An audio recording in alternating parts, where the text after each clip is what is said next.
ఎలా ఉందన్న movie? Hanuman movie చూసాను. అసలు హనుమాన్ మూవీ చూసినప్పుడు ఏంటంటే హనుమానమే లేదన్న, సినిమా అయితే చాలా బాగుంది అనమాట. ఎస్పెషల్లీ విజువల్ వండర్స్ అయితే పీక్స్ అని చెప్పచ్చు బ్రో.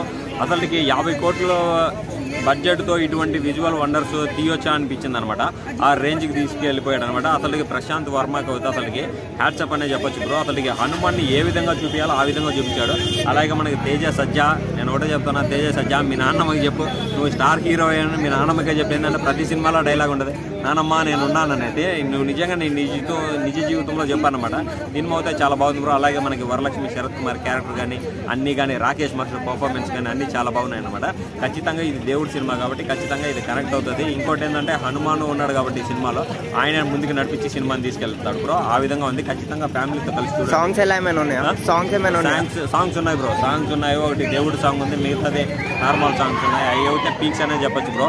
నాకైతే అసలుకి వేరే లెవెల్ అనిపించింది అనమాట. అసలుకి అవతారని కానీ కొన్ని సీన్స్ అయితే బీట్ చేసిందనే చెప్పొచ్చు. ఆ విధంగా విజువల్ వండర్స్ అని చెప్పొచ్చు బ్రో. విజువల్స్కి వేలేయాల్సిందే, అసలు గ్రాఫిక్స్కి గడగల్లా ఆడిపోవాల్సిందే.